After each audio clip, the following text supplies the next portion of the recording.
안녕하세요, 여러분. 고인의 지혜 채널에 오신 것을 진심으로 환영합니다. 오늘 우리는 석유왕 존 데이비슨 록펠러에게서 배울 수 있는 시대를 초월한 지혜로운 가르침들을 함께 탐구해 볼 예정입니다. 그의 삶에서 우러나온 놀라운 통찰력과 성공의 비결이 가득하니 끝까지 함께 해주시길 바랍니다. 분명 여러분의 삶에 큰 영감이 될 거예요. 존 데이비슨 록펠러는 사업계의 거물이자 석유왕, 그리고 미국의 위대한 자선가로 잘 알려져 있습니다. 그의 순자산은 1913년에 최고점을 찍었는데 당시 약 9억 미국 달러로 추정되었습니다. 2019년에 인플레이션을 감안한 미국 달러 가치로 환산하면 무려 4,180억 달러에 달하는 엄청난 금액입니다. 이는 당시 미국 GDP 391억 달러의 거의 3%에 육박하는 수치였죠. CNN에 따르면 그는 많은 이들에게 역사상 가장 부유한 미국인이자 현대 역사상 가장 부유한 인물로 여겨집니다. 록펠러의 눈부신 사업적 성공은 세계에서 가장 거대한 기업 중 하나를 탄생시켰습니다. 1880년경에는 스탠더드 오일이 미국 석유 생산량의 90%를 장악하게 됩니다. 록펠러의 시장 지배 아래 등유 가격은 거의 80%나 하락했죠. 하지만 그는 석유 거래 독점 혐의로 많은 비난에 직면하기도 했습니다. 이 사건은 그의 정신과 건강에 너무나 큰 타격을 주어 그는 내가 벌어들인 모든 재산이 그 시기에 나의 걱정을 대신할 수는 없었다고 탄식할 정도였습니다. 1890년대 후반에는 불면증에 시달리고 머리카락이 많이 빠지기도 했죠. 놀랍게도 록펠러는 평생 동안 술과 담배를 완전히 멀리했습니다. 그의 재산은 주로 자선 활동에 사용되었는데 의학, 교육, 과학 연구에 지대한 영향을 미친 재단들을 설립하는 데 쓰였습니다.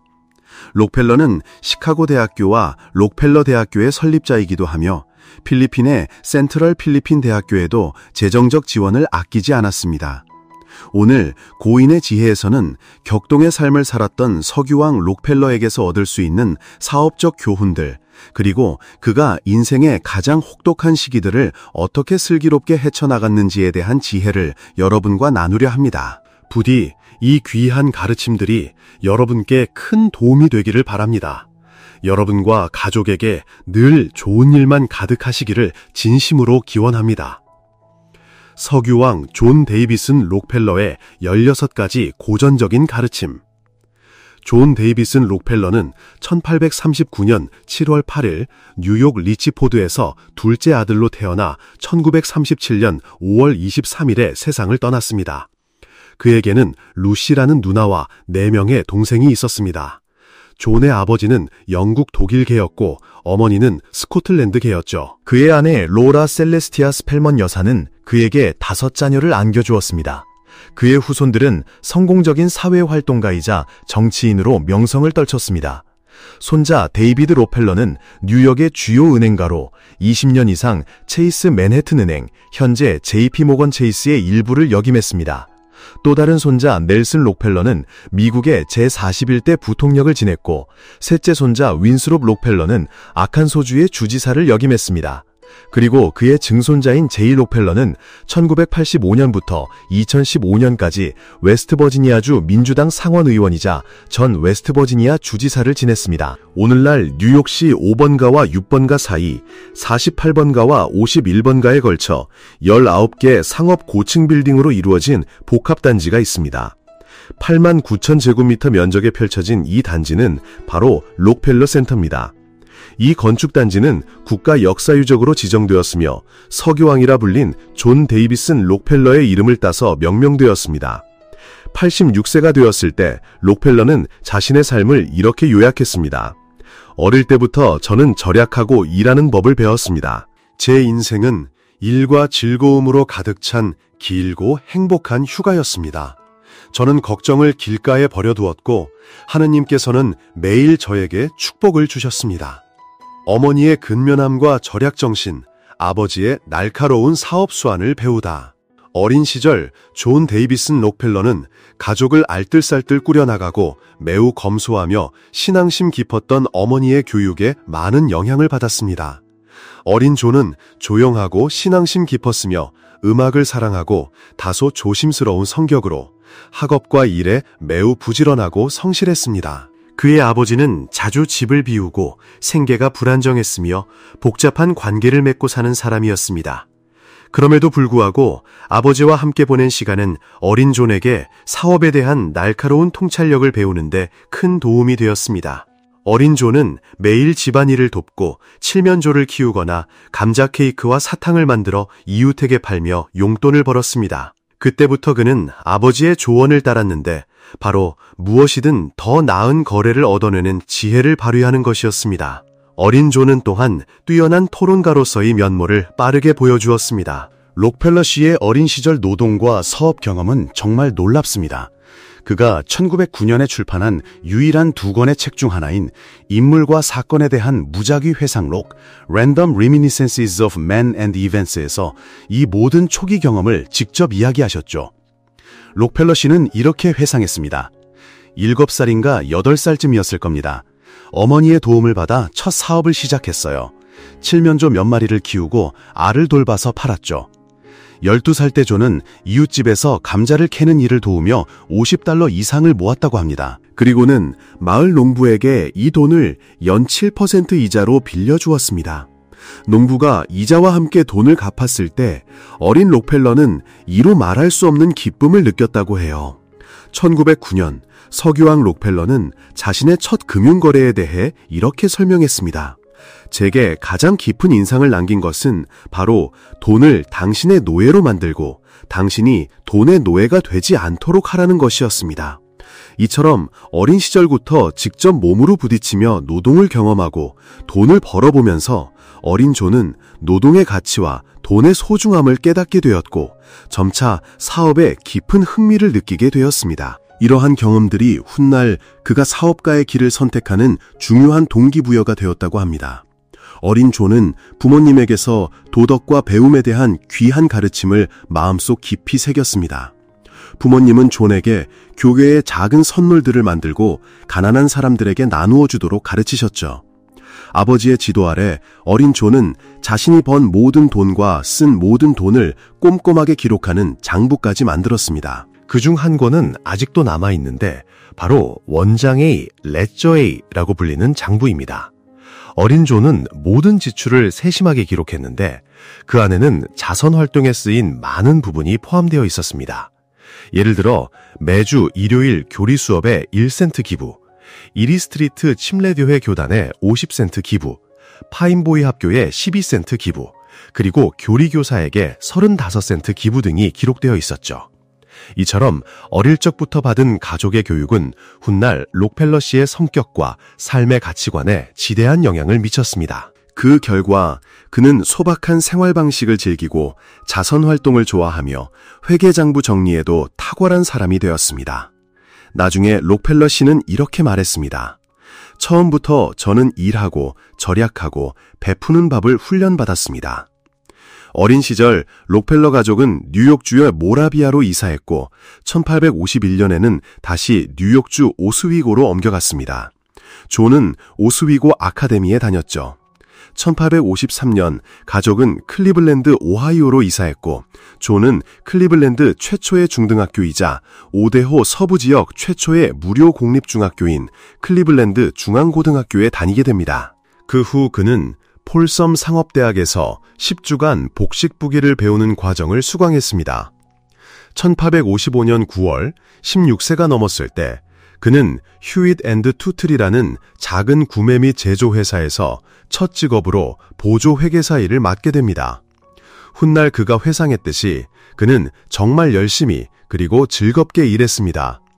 사무실의 모든 업무 방식과 시스템 중에서 그는 특히 운송 비용을 계산하는데 탁월한 능력을 보였는데 이는 훗날 그의 경력에 매우 큰 도움이 되었습니다. 록펠러는 첫 해에 3개월 동안 한 달에 $16를 받았고 이후 $31로 올랐다가 나중에는 한 달에 $50, 2017년 가치로 약 $1290에 해당까지 받게 됩니다. 젊은 시절 존 데이비슨 록펠러는 자신의 두 가지 가장 큰 야망이 $10만, 2017년 가치로 약 $274만 해당하는 것과 100세까지 사는 것이라고 말했습니다. 그는 생애를 통틀어 돈을 버는 꿈은 목표치를 훨씬 초과 달성했습니다. 수명에 있어서는 100세가 아닌 98세까지 사셨으니 목표의 98%를 달성하신 셈이죠. 5. 사업 기회를 포착하다. 연료 효율성 극대화, 비용 절감, 그리고 효율성 향상. 1859년 록펠러는 모리스 B 클라크라는 파트너와 함께 생산 및 구매 사업에 뛰어들었고 이들은 $4,000, 2017년 가치로는 106,622달러에 해당을 모금했습니다. 록펠러는 사업을 놀라울 정도로 빠르게 성장시켰고 이후 그의 평생 경력 동안 매년 돈을 벌어들였습니다. 그의 형 프랭크가 남북전쟁에 참전하고 있던 바로 그 시기에 연방정부는 석유의 보조금을 지급하기 시작했고 1862년 배럴당 0.35달러였던 유가는 무려 13.75달러까지 치솟았습니다. 이로 인해 수많은 투기꾼들이 부자가 되기 위해 유전개발 열풍에 뛰어들었지만 대부분은 실패의 쓴맛을 보았습니다. 심지어 그들은 효율성 같은 것은 아랑곳하지 않고 그저 땅에서 최대한 많은 기름을 파내려 했었고 남은 기름들이 강으로 흘러들어가 낭비되는 것을 방치했습니다. 1862년 록펠러는 파트너 모리스 B 클라크와 함께 화학자 사무엘 앤드류스의 정유 공장에 투자했고 이로써 앤드류스 클라크 앤드 컴퍼니, 앤드류스 클라크 앤드 코라는 석유 사업 회사를 설립하게 됩니다. 당시 상업용 석유 사업은 막 삭뜨기 시작하던 때였습니다. 고래기름은 일반 대중에게 너무 비싸졌고 더 저렴한 조명용 연료에 대한 수요가 절실했죠. 다른 정유 공장들이 제품의 60%만을 등유로 남기고 나머지 40%는 강으로 버리거나 거대한 진흙더미를 만들어내던 것과 달리 록펠러는 달랐습니다. 그는 그 어느 때보다도 더 절약하고 효율적이었죠. 휘발유를 정유 공장의 연료로 사용하고 나머지는 윤활유, 바셀린, 파라핀 왁스 및 기타 부산물로 판매했습니다. 아스팔트는 도로 포장용으로 사용되어 가스 공장으로 운송되었고요. 마찬가지로 록펠러의 정유 공장들은 자체적으로 통 제작자들을 고용하여 석유통 하나의 비용을 개당 2.5달러에서 단 0.96달러로 절감했습니다. 록펠러는 직접 목재를 구매하여 통을 만들었죠. 이처럼 록펠러는 연료 자원을 효율적으로 활용함으로써 회사 수익을 크게 늘렸습니다. 이러한 노력은 환경을 보호하고 강오염을 막는 데도 기여했죠. 그의 해결책은 또한 비용을 무려 62%나 절감하는 데 도움을 주었으니 정말 놀라운 기적이 아닐 수 없습니다. 1865년 2월 훗날 석유산업 역사가 다니엘 여긴이 중요한 행동이라고 묘사했던 사건 속에서 록펠러는 경매를 통해 파트너 모리스 B 클라크의 지분을 72,000달러, 2017년 기준 100만 달러에 해당해 매입하고 록펠러 앤 앤드류스 회사를 설립했습니다. 록펠러는 이날이 내 경영을 결정지은 날이었다 고 말했습니다.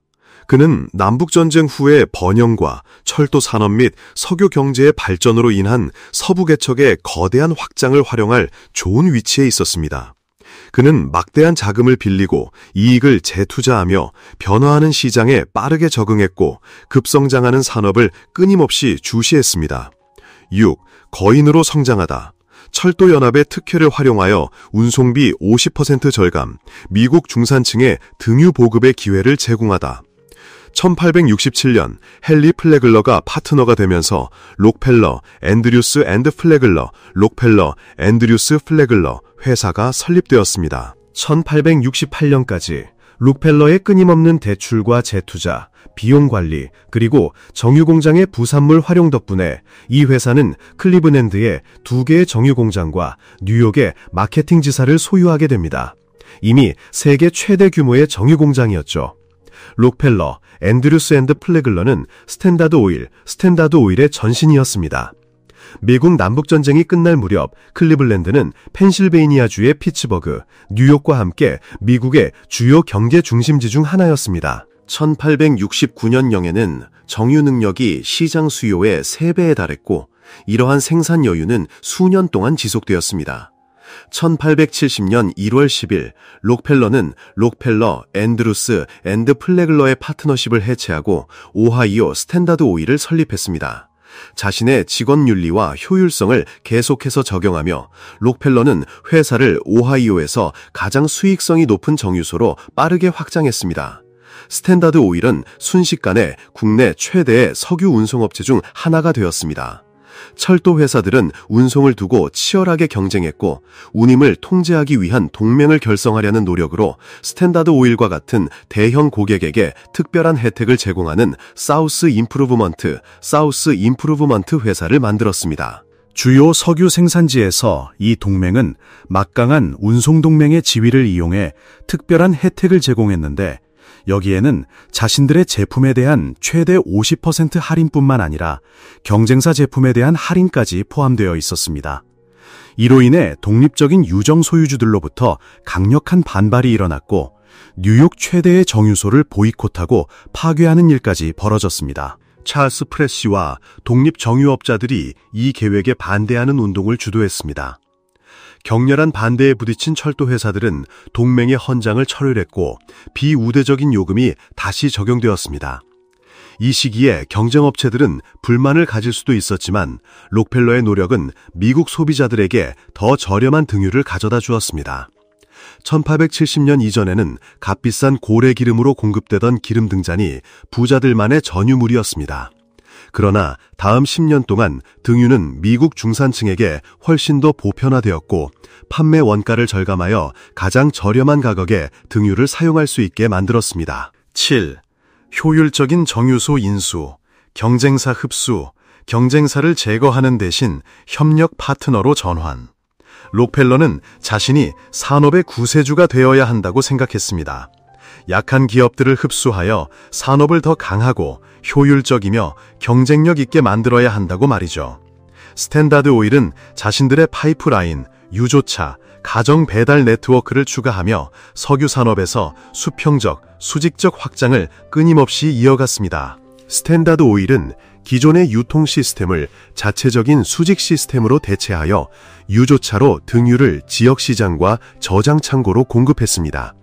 그 후 등유는 소매 고객에게 직접 배달되어 기존의 중간 상인을 없앴습니다. 회사는 경쟁사를 막기 위해 낮은 석유 가격을 유지했고 그 결과 일반 가정에서도 제품을 저렴하게 이용할 수 있게 하여 시장 침투율을 높였습니다. 스탠다드 오일은 석유에서 300가지 이상의 제품을 개발했습니다. 1870년대 말에는 스탠다드 오일이 미국 전체 석유의 90% 이상을 정제했습니다. 록펠러는 백만장자가 되었습니다. 당시 100만 달러는 2019년 환율로 2,600만 미국 달러에 해당합니다. 하지만 록펠러는 가장 효율적인 정유소들을 끊임없이 인수하고 운영 효율성을 높이며 석유 운송 비용을 지속적으로 절감하고 경쟁을 줄이며 비밀 거래를 성사시키고 투자 기회를 확대하고 경쟁사들을 사들이면서 자신의 입지를 더욱 공고히 했습니다. 1872년 4개월도 채 안 되는 기간 동안 흔히 클리블랜드 정복 또는 클리블랜드 학살이라고 불리는 사건에서 스탠다드 오일은 클리블랜드의 경쟁사 26곳 중 22곳을 합병했습니다. 결국 그의 오랜 경쟁자였던 프렛과 동료들도 스탠다드 오일과의 경쟁이 무의미하다는 것을 깨달았습니다. 1874년 그들은 록펠러와 비밀 협정을 맺어 인수되었습니다. 찰스 프렛은 스탠다드 오일의 협력 파트너가 되었습니다. 특히 프렛씨는 스탠다드 오일 트러스트를 형성하는 데 있어 록펠러의 핵심 인물 중 한 명이 되었습니다. 프렛의 아들 찰스 밀러드 프렛은 스탠다드 오일의 비서가 되었습니다. 록펠러는 많은 경쟁사들에게 자신의 장부를 보여주어 그들이 무엇에 맞서고 있는지 알게 한 다음 좋은 제안을 했습니다. 하지만 그는 경쟁을 완전히 없앨 의도는 없었습니다. 실제로 그의 파트너인 플래글러는 이렇게 말했습니다. 우리는 항상 경쟁자가 있어야 합니다. 우리가 그들을 모두 사들인다 해도 분명 새로운 경쟁자는 항상 나타날 것입니다. 수백 개의 경쟁사가 항상 존재했음에도 불구하고 스탠다드 오일은 회사 운영 효율성을 개선하고 철도 회사로부터 끊임없이 할인을 얻어내며 미국 정유 시장에서 점차 지배력을 확보하여 미국 시장의 약 90%를 장악했습니다. 록펠러는 스탠다드 오일을 정유 분야에서 가장 강력한 회사 중 하나로 만들었습니다. 스탠다드 오일은 동시에 클리블랜드부터 미국 전역의 다른 지역에 이르기까지 미국 최대의 등유 판매 회사 중 하나였으며 등유 시장을 거의 독점적으로 통제했습니다. 1878년 조명 산업에 일대 혁신을 가져온 한 남자가 나타났습니다. 바로 전구를 발명한 토마스 에디슨이었죠. 등유 시장은 등유 램프 외에도 다양한 제품과 연관되어 있었지만 핵심은 여전히 등유였고 그 주된 용도는 불을 밝히는 것이었습니다. 그러니 전구가 등장하자마자 석유 회사들의 주가는 곤두박질 쳤습니다. 전구는 등유보다 훨씬 저렴하고 안전했으며 이는 마치 등유가 고래기름보다 더 싸고 안전했던 과거를 되풀이하는 듯했습니다. 이 엄청난 도전에 록펠러는 어떻게 반응했을까요? 그는 자신의 회사를 세계 최고로 만들겠다는 일념으로 더욱 매진했습니다. 스탠더드 오일을 세상에서 가장 효율적인 기업으로 탈바꿈시켰고 가능한 모든 비용을 최대한으로 절감하며 시장의 작은 변화 하나까지도 놓치지 않는 예리한 눈을 유지했습니다. 1880년대와 1890년대를 거치며 스탠다드 오일은 시장 지배력을 더욱 굳건히 다졌습니다. 록펠러의 절약하여 부자가 되라는 원칙은 그의 사업 방식 곳곳에서 빛을 발했습니다. 석유왕은 사업과 관련된 모든 단계와 부문을 직접 통제하며 완전한 수직 계열화를 이루어냈습니다. 가능한 한 모든 것을 자체적으로 해결함으로써 회사의 비용을 최소화했죠. 록펠러의 강력한 시장 통제 덕분에 등유 가격은 무려 80% 가까이 하락했습니다. 스탠더드 오일이 품질을 개선하고 대중의 비용 부담을 크게 줄인 것은 분명한 사실입니다. 실제로 회사가 운영되는 동안 등유 가격은 거의 80%나 떨어졌으니까요. 하지만 이 스탠더드 오일의 사업 방식은 수많은 논란과 비난을 피할 수 없었습니다. 1877년 스탠더드 오일은 펜실베이니아 철도의 사장 토마스 A. 스콧과 정면 충돌했습니다. 당시 강철왕 앤드류 카네기가 있었듯이 석유왕 록펠러는 석유 운송을 위한 혁신적인 대안으로 파이프라인을 주목했습니다. 그는 파이프라인을 건설하고 인수하기 위한 대대적인 캠페인을 시작했죠. 스탠더드 오일이 운송 및 파이프라인 분야로 진출하려는 것을 본 철도 회사는 가만히 있지 않았습니다. 그들은 정유 공장과 송유관을 사들이는 자회사를 설립하며 반격에 나섰습니다. 이에 스탠더드 오일은 선적을 보류하고 다른 철도 회사들의 도움을 받아 운송비를 대폭 낮추고 노동 불안까지 야기하는 잔인한 가격 전쟁을 벌였습니다. 결국 이 싸움에서 록펠러가 승리했고 스탠더드 오일은 막대한 이득을 얻었습니다. 그러나 이 승리 직후 1879년에 연방정부와 펜실베이니아주는 록펠러를 석유 독점 거래 혐의로 기소했습니다. 이는 다른 주들에서도 유사한 소송이 마치 눈사태처럼 쏟아져 나오게 했고 스탠더드 오일 트러스트의 사업 활동이 전국적인 문제로 부상했습니다. 록펠러는 1870년대와 1880년대 자신의 통합 계획을 실행하고 언론의 맹공격을 받던 시기에 엄청난 스트레스에 시달렸습니다. 그는 밤에 잠을 제대로 이룰 수 없었고 머리카락도 꽤 많이 빠졌다고 토로했습니다. 훗날 록펠러는 내가 평생 벌어들인 모든 재산도 그 시기의 불안감만큼은 대체할 수 없었다고 회고하며 당시의 고통을 짐작하게 했습니다. 10. 연방 독점 금지 규제에 발맞춰 회사를 재편하다. 스탠더드 오일의 막강한 독점은 소비자 운동가들과 정치인들에게 경각심을 불러일으켰습니다. 불안감과 두려움에 휩싸인 사람들은 록펠러를 위협적인 존재로 보았고 스탠더드 오일을 미국 경제 시스템을 집어삼키고 조작하는 거대한 문어라고 불렀죠. 스탠더드 오일을 무너뜨리고 독점 금지 운동에 불씨를 지피려는 반독점 캠페인이 시작되었습니다. 당시 여러 주에서는 한 주 안에서 사업을 통합하고 다른 여러 주에서 사업을 운영하는 것을 어렵게 만들었죠. 그 결과 록펠러와 그의 동료들은 전국에 걸쳐 수십 개의 회사를 소유하게 되었는데 각 회사는 오직 한 주에서만 운영되었습니다. 1882년 록펠러의 변호사들은 그들의 회사들을 소유하기 위한 혁신적인 기업 형태를 만들어냈으니 이것이 바로 스탠다드 오일 트러스트의 탄생입니다. 스탠다드 오일 트러스트는 그 규모와 부유함으로 많은 관심을 끌었던 기업들의 집합체였죠. 록펠러를 포함한 9명의 수탁자가 41개 회사를 수탁자로서 운영했습니다. 대중과 언론은 이 새로운 법적 실체에 즉시 의심의 눈초리를 보냈고 다른 기업들도 이 아이디어를 재빨리 받아들여 따랐습니다.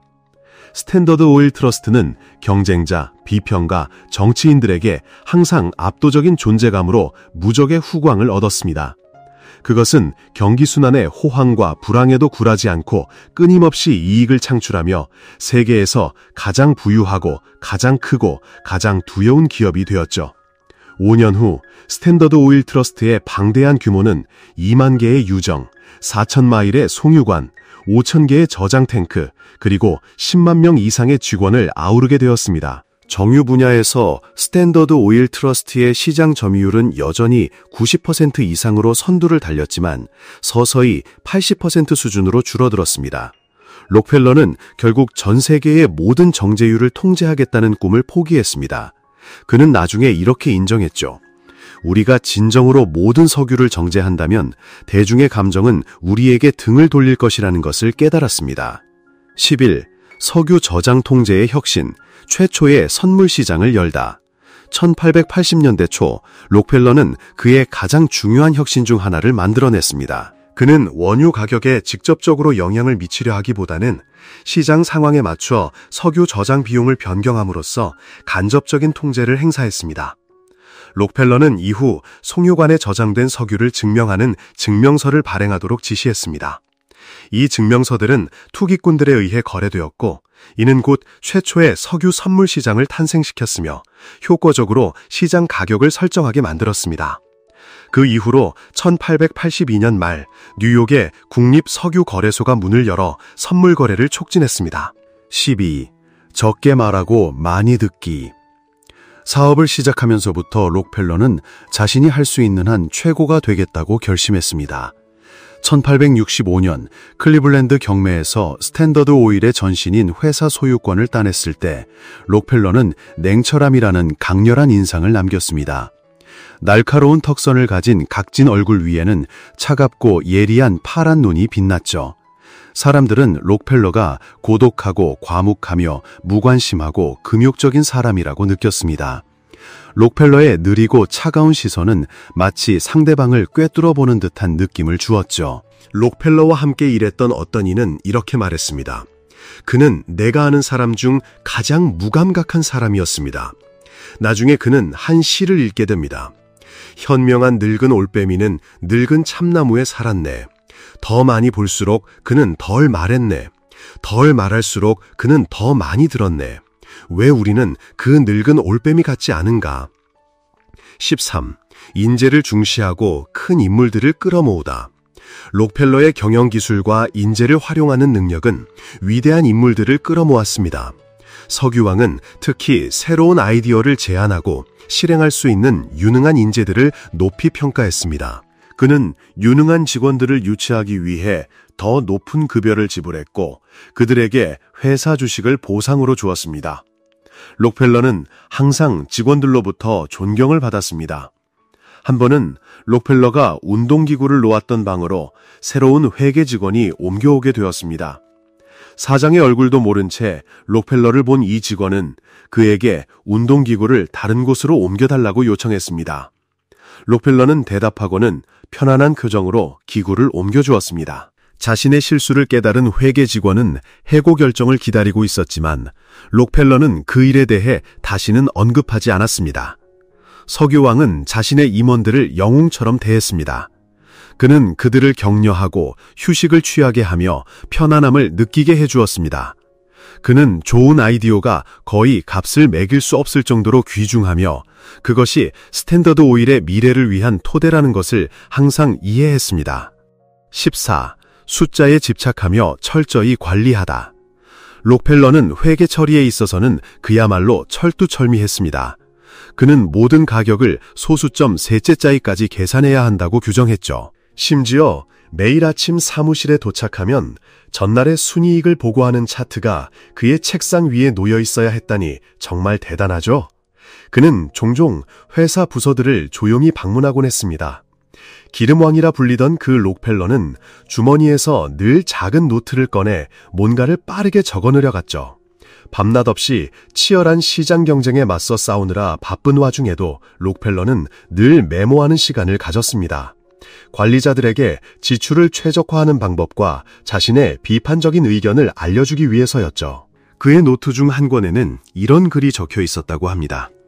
당신의 3월 청구서에 단추가 1750개 남아 있었고 4월 보고서에는 2만 개가 입고되었으며 2만 4천 개를 사용했다고 보고했습니다.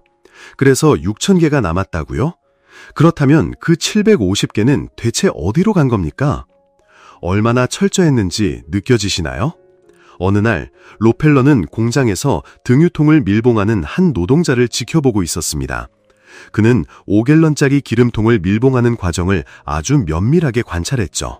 노동자가 뚜껑을 용접할 때마다 40방울의 납땜 재료를 사용하는 것을 보고는 그에게 이렇게 물었습니다. 38방울을 써본 적은 없겠죠? 그럼 지금 당장 38방울로 용접해 보시겠어요? 노동자는 록펠러의 말대로 정확히 38방울만 사용하여 용접했습니다.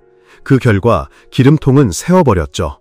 그러자 그는 이번엔 39방울을 사용해 용접했고 놀랍게도 기름통은 완벽하게 밀봉되어 새지 않았습니다. 그 이후로 39방울은 회사의 공식적인 용접 규정으로 자리 잡게 되었다고 합니다. 15. 극도로 검소했던 삶의 방식. 록펠러는 미국에서 가장 부유한 사람이 되었음에도 불구하고 정말 놀랍도록 검소한 생활을 유지했습니다. 가족들의 반대에도 불구하고 옷이 낡아 헤어질 때까지 굳이 헌옷을 고집했죠. 그가 가장 좋아했던 음식 중 하나는 여전히 빵과 우유였다고 하니 그 소박함이 느껴지시나요? 한 번은 지역의 유명한 사업가 부부가 클리블랜드의 포레스트 힐에 있는 그의 농장에서 여름 휴가를 보냈다고 합니다. 그런데 휴가 후 그들은 록펠러로부터 무려 1864년 기준으로 $600에 달하는 식비 청구서를 받았다는군요. 정말 대단한 일화가 아닐 수 없습니다. 록펠러는 1864년 로라 셀레스티아 스펠먼 여사와 결혼했습니다. 그들은 4명의 딸을 두었고 이후 귀한 아들을 얻었죠. 부유했음에도 불구하고 록펠러 부부는 자녀들이 막대한 유산 때문에 망가지는 것을 막기 위해 늘 검소한 삶의 가치를 가르쳤습니다. 뉴욕시에서 록펠러의 아들은 다른 부잣집 아이들이 마차나 차로 통학하고 시종을 대동하는 동안 집에서 학교까지 걸어 다녀야 했습니다. 용돈을 벌기 위해서는 아버지의 농장에서 다른 노동자들과 똑같은 임금을 받고 일해야 했고요. 부유한 집안의 자녀에게는 상상하기 어려운 일이었을 겁니다.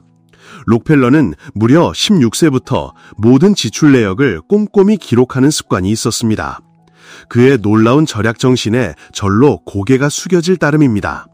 훗날 노년이 되어서도 그는 절약에 대한 이야기를 할 때마다 밝게 웃으며 이렇게 말했습니다. 어마어마한 돈이 절약 덕분에 생겼다니 정말 어마어마한 돈이잖아요. 16. 아낌없는 자선활동. 시장에서 보여준 냉혹하고 단호한 사업가 기질과는 달리 록펠러는 어린 시절 어머니로부터 물려받은 자비로운 마음을 평생 간직했습니다. 돈을 벌기 시작하면서부터 록펠러는 교회에 소액의 기부금을 내기 시작했습니다. 이 기부금은 날마다 커져갔고 록펠러는 자신이 모은 막대한 재산의 상당 부분을 끊임없이 노력했습니다. 사업에서 보여준 세심하고 신중한 검토 방식은 자선활동에도 그대로 적용되어 그의 기부금은 교회, 과학, 의료, 교육 분야에 집중적으로 사용되었습니다. 1896년 록펠러는 더 이상 매일 사무실에 나가지 않았고 이듬해 58세의 나이로 은퇴했습니다. 1890년대 중반부터 1937년 그가 세상을 떠날 때까지 록펠러는 주로 자선활동에 전념했습니다. 록펠러가 설립에 큰 역할을 한 시카고 대학교는 1932년에 무려 7,500만 달러라는 엄청난 금액을 그로부터 지원받았습니다. 1896년 학교 설립 5주년 기념으로 처음 학교를 방문했을 때 그는 이렇게 말했습니다. 저는 이 대학의 설립을 믿습니다. 이것은 제 인생에서 가장 잘한 투자입니다. 하느님께서 제게 돈을 주셨는데 제가 어찌 이 학교를 후원하지 않을 수 있겠습니까? 그는 또한 록펠러 의학연구소, 현 록펠러 대학교 설립에도 참여했으며 1930년대에는 이 기관에 총 5천만 달러를 기부했습니다. 1903년 록펠러는 미국 남부 전역의 중등교육 발전을 위해 록펠러 재단의 전신인 일반교육위원회 제너럴 에듀케이션 보드를 설립했습니다. 1909년에는 연구 투자가 매우 미미했던 당시 연구 지원을 위해 5천만 달러를 기부했습니다. 록펠러 재단은 1913년에 공식적으로 설립되었고 이 석유왕은 재단에 2억 3,500만 달러를 기부했습니다. 1937년 5월 23일 98세의 나이로 세상을 떠날 때까지 역사상 가장 부유했던 이 재벌의 총자산은 대부분을 자선활동에 기부한 후 아들과 다른 상속인들에게 2,641만 837달러만을 남겼습니다. 역사가들은 그에 대해 이렇게 기록했습니다.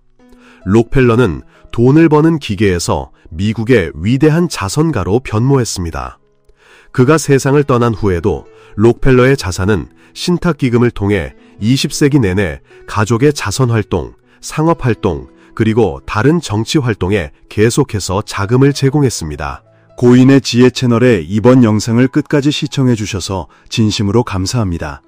록펠러와 같은 위인들의 삶에서 배운 소중한 교훈들이 여러분의 삶에 깊은 영감을 주었기를 바랍니다. 만약 이 영상이 유익하셨다면 좋아요를 눌러주시고 저희 채널 고인의 지혜를 구독해주세요. 그리고 주변 분들과 공유하여 이 지혜를 함께 나누어 주세요. 여러분의 소중한 생각은 언제든지 댓글로 남겨주시기 바랍니다. 다음 영상에서 또 다른 위대한 지혜로 찾아뵙겠습니다. 감사합니다.